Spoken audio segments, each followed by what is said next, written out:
आप जानते हो मेडिटेशन क्या होता है? आप कैसे वर्ड को मनन, मैं आपको सच कहता हूं, this is your real medicine. जो गोलियां लेते हैं ना, एनासन, कॉम्बिफ्लैम्स वगैरह वगैरह, ये आपके माइंड को हील करने की राइट मेडिसिन है। इसकी वजह से आप बच जाओगे। एक दिन मैं बाइबल का एक पैसेज पढ़ रहा था। उस पैसेज में मैंने पढ़ा कि जीसस एक माउंटेन पे गया, वहां पर एलिया और मूसा प्रभु यीशु से मिलने आए। और जब काफी देर हो गई तो पतरस से जानते क्या कहा? प्रभु, क्या हम आपके लिए और मूसा के लिए और एलिया के लिए तंबू बनाएं? और जैसे उसने ये बात कही, तंबू बनाए, ऊपर से आवाज आई, इसकी सुनो। मैं एक बात यहां पर सोच रहा था, प्रभु खुदा ने उस समय बात क्यों की जब पतरस ने बात की? आप जानते हो क्यों?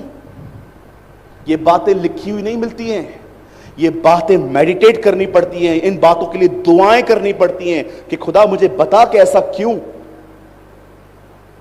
आप जानते हो, जब आप परमेश्वर और मनुष्य को एक ही समान कर लोगे, जैसे आजकल बहुत सारे पास्टर्स ही लोगों के लिए परमेश्वर बन चुके हैं कि मेरा पास्टर ही मेरे लिए सब कुछ है। याद रखिए, जब आप परमेश्वर की महिमा मनुष्यों के साथ एक कर दोगे ना, खुदा इंटरफेयर करेगा। वो बोलेगा, पतरस जरूरत मत करना, वो बेटा है, वो सेवक है। मूसा वो था जो व्यवस्था ले आया, एलिया वो था जिसने व्यवस्था का प्रचार किया, और बीच में वो खड़ा था जिसने व्यवस्था दी थी।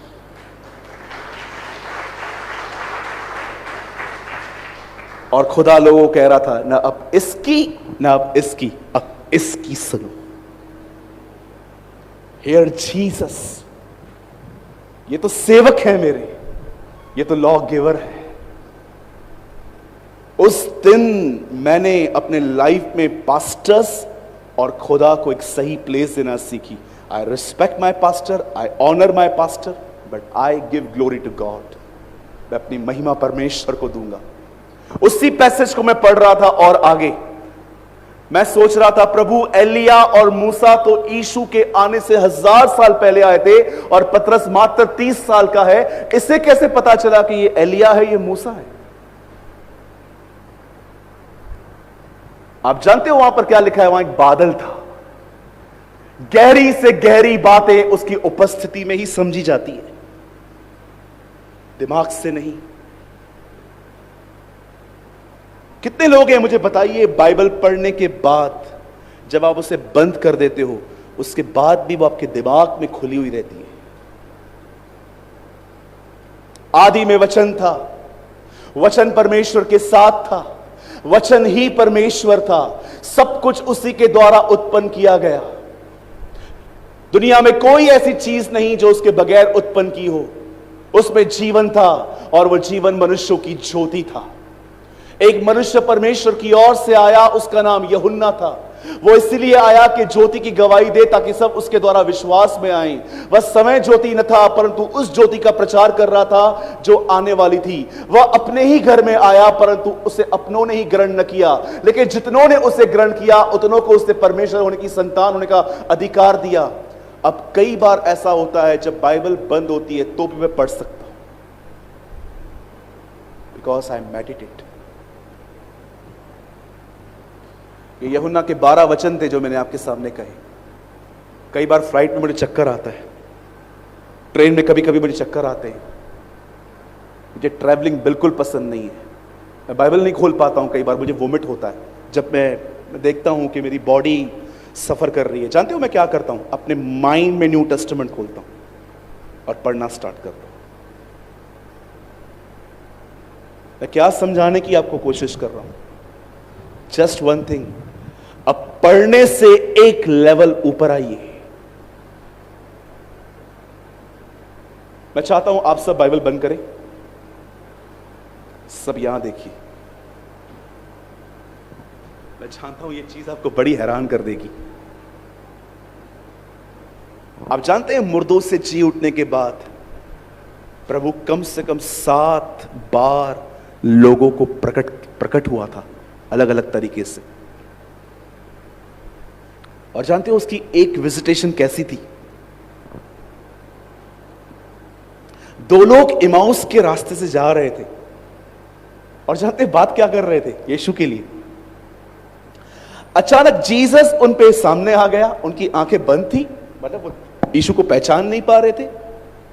और यीशु बातें करते करते करते उससे पूछता है, क्या हुआ, क्या बात कर रहे हो? एंड यू नो, ये बाइबल का अकेला पैसेज है जहां पर लोग जीसस को गॉस्पेल दे रहे थे। क्या तू नहीं जानता, हमारे बीच में एक व्यक्ति आया था, वो मर गया, गाड़ा गया, लेकिन पता नहीं, हम कंफ्यूज्ड हैं वो इन दिनों में कहां है। यू नो, बाइबल का वो पहला पैसेज है जहां पर जीसस को कोई गॉस्पेल दे रहा था।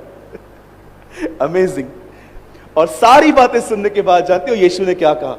कौन सी बातें मैं नहीं जानता?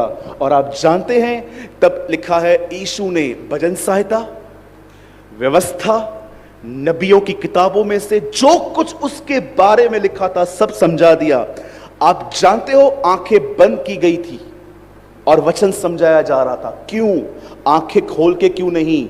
यीशु एक विजिटेशन इसलिए की उसने ताकि आप जानो कि वो सिखा रहा है, मुझे फिजिकली देखने से बेहतर है मुझे वचनों में देखो। अगर आज आप खुदा से मिल लो, कितने टाइम तक आप उस एक्सपीरियंस के साथ चल पाओगे? 2 हफ्ता, 3 हफ्ता? मैच्योर लोग जानते हैं इस चीज को। कितने लोग? आपको लौटना कहां है वापस? बाइबल में। आप जानते हो यीशु ने एक मुलाकात चेलों से सिर्फ इसलिए की थी ताकि वो उन्हें समझा सके कि मुझे फिजिकली देखने से भी ज्यादा इंपॉर्टेंट है वचनों में देखो मुझे, क्योंकि वर्ड आपके अंदर जीवन देता है। मैं आप सबसे गुजारिश करता हूं, जितने भी लोग ओवर थिंकिंग के शिकार हैं, अधिक सोचते हैं, मैं आपको बताना चाहता हूं, ले हैंड प्रेयर्स काफी नहीं होती हैं इन चीजों के लिए कि आपके ऊपर किसी ने हाथ रख के प्रार्थना कर दी और बस एक छड़ी घुमा दी। नो, आपको खुद मेहनत करनी है, वचन पढ़ना है, मेडिटेट करना है, उसके बारे में मनन करना है। और बंद करने से पहले एक आखिरी बात कहूंगा, अगर आप इन दिनों में परमेश्वर के प्रति अपनी भूख और प्यास खो रहे हो तो मैं आपको एडवाइस देता हूं, इन सभाओं के बाद 1 हफ्ते के उपवास में चले जाइए। अगर आप ये नोट कर रहे हो कि इन दिनों में परमेश्वर के प्रति मेरी भूख और प्यास भाई कम हो रही है, अब मैं देख रहा हूं जीसस नहीं, ब्रांडेड कपड़े, ब्रांडेड गड़ियां, ब्रांडेड शूज, लाइफस्टाइल मुझे ज्यादा इंप्रेस कर रही है, तो मैं आपको एक सजेशन देता हूं, फास्टिंग में चले जाइए 1 हफ्ता और परमेश्वर को पुकारिए कि प्रभु वो भूख और प्यास जो पहले के दिनों में मुझ में थी, आप मुझे दोबारा लौटाएं। और मैं ये प्रोफेसी नहीं कर रहा हूं अभी जो मैं कर रहा हूं, बहुत कठिन समय आने वाला है। पौल कहता है दिन बुरे हैं। ये जो कहते हैं ना आजकल बहुत अच्छे दिन आएंगे, ये आएंगे, वो आएंगे, कोविड-19 एक ट्रेलर है। आप सोच भी नहीं सकते अब दुनिया कहां को जाएगी। अच्छा होगा खुदा के साथ बने रहिए, सिर्फ वचन को पढ़िए मत, उसे मनन करना सीखें। हर वचन को आराम आराम से तोड़ तोड़ के पढ़े। क्या था यीशु का आखिरी संदेश? उसने रोटी ली और तोड़ी और बांटी। This was his last message. बोलो यीशु मसीह की। और हां, एक चीज और, आज मीटिंग के बाद अभी जो सेशंस हो जाएंगे दोनों 2:30 बजे के बाद, आप चाहें तो आप मुझसे मिल सकते हैं। आज कल मैं नहीं मिल पाया आपसे क्योंकि काफ़ी मैं थका हुआ था और हमें तैयारी करनी थी, लेकिन आज हमारी बात हुई। आप मीटिंग के बाद आप मुझसे मिल सकते हैं। मैं प्रेयर आपके लिए सार्वजनिक कर लूँगा, लेकिन आप ग्रीट के लिए मिल सकते हैं, हम ज़रूर मिलेंगे। ओके? कितने लोगों ने आज कुछ समझा?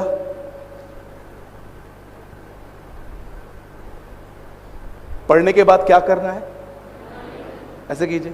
रखिए, स्वर्ग में जहां पर परमेश्वर बैठता है, बिल्कुल उसके दाहिनी ओर उसका बेटा यीशु मसीह बैठता है, ट्रिनिटी सेकंड पर्सन। और जानते हैं बाइबल क्या बताती है? वो उसके बाजू में इसीलिए नहीं बैठा है क्योंकि वो उसका बेटा है। फिलिप्पियों में पौल कहता है उसने अपने आप को दीन किया, इस कारण वो वहां बैठा है। आप जानते हो पतरस यहां पर घमंड की बात कर रहा है। आप में से बहुतों को लगता है घमंड का मतलब होता है माफ न करना। किसी ने आपको ठेस पहुंचाई, आप 3-4 दिन तक उससे बात नहीं करते और आपको लगता है यह घमंड है। बिल्कुल घमंड है।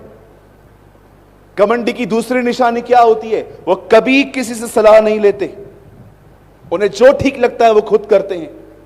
घमंडी की तीसरी बात क्या होती है? वो कभी किसी को नहीं सुनते हैं, सिर्फ अपना बोल के चुप हो जाते हैं। लेकिन आप में से कितने लोग ये बात जानते हैं? पतरस यहां पर समझाता है कि घमंडी मत बनो, और 7 में वो कहता है अपनी चिंताएं डाल दो। आप जानते हो, शायद आपने कभी ये डेफिनेशन नहीं समझा होगा, लेकिन आज समझ जाइए। आप जानते हो, अगर आप स्वयं पे निर्भर हो और अपनी चिंताएं खुद उठाते हो कि मैं सब कुछ ठीक कर दूंगा, दैट इज प्राइड, ये घमंड है। संदर्भ पे पढ़िए, मजा आ जाएगा आपको। कुछ लोग ऐसे होते हैं, मैं शादी करवाऊंगा तेरी, मैं तेरा घर बनवाऊंगा, मैं तेरी पढ़ाई करवाऊंगा। आप जानते हो आप में से अधिकतर लोग आज निराशा में जिंदगी क्यों जी रहे हैं? क्योंकि आप स्वयं पे निर्भर हैं। सब मुझे करना है, बच्चों की शादियां मुझे करवानी है, इसको स्कूल की जो पूरी इसकी जो क्वालिफिकेशन है सब कंप्लीट करवानी है, मुझे ये करना है, मुझे वो करना है। आप जानते हो आपने कितना अपने ऊपर लेके रखा है, और जानते हो आपको लगता है ये चिंता है, पर खुदा इसे घमंड कहता है कि ये आदमी सब कुछ अपने ऊपर लेके बैठा हुआ है। आप जानते हो घमंडियों की सबसे बुरी बात क्या होती है? वे कभी परमेश्वर पर निर्भर नहीं होते। वो सब कुछ अपनी ताकत से ठीक करने की कोशिश करते हैं।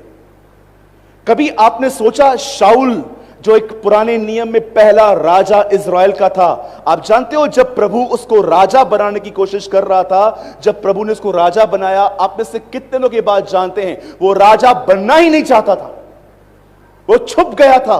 क्या शुरुआत है एक लीडर की! ऑसम, ये जबरदस्त शुरुआत है एक लीडर की। वो लीडर नहीं बनना चाहता। मैं हमेशा प्रार्थना करता हूं, खुदा हमारी शुरुआत ऐसे हो कि हम कभी लीडर बनना ही न चाहें। क्या शुरुआत थी! उसे लीडर बनना ही नहीं था, उसे हमेशा नीचे। इवन आप देखिए बाइबल के अंदर एक और स्त्री है, एलीशा के लिए उसने घर बनाया था। एलीशा उसको कहता है, बहन तेरी चर्चा राजाओं से करवाऊं? वो कहती है, नहीं, मैं तो अपने ही लोगों में रहती हूं। क्या शुरुआत थी शाऊल की, एक नम्रता से। लेकिन आहिस्ते आहिस्ते जैसे जैसे उसे सिकलग जीता, ए नगर जीता, बहुत सारी बातों में लड़ाई जीती, आहिस्ते आहिस्ते ये आदमी अब अपने आप को कुछ समझने लग गया। और जानते हो समझने के बाद उसने क्या किया? अपने निर्णय खुद लेने लग गया। प्रभु ने कहा बलिदान याजक करेगा, खुद कर दिया। प्रभु ने कहा सारे जानवरों को, लोगों को खत्म करके आना, वहां से भी। अब ये आदमी अपने आप पे निर्भर होने लग गया कि परमेश्वर को बाद में देखेंगे, जो मैं कर रहा हूं ये भी ठीक है। एक घमंडी व्यक्ति की पहचान जानते क्या होती है? वो हर काम के लिए स्वयं पे निर्भर होता है।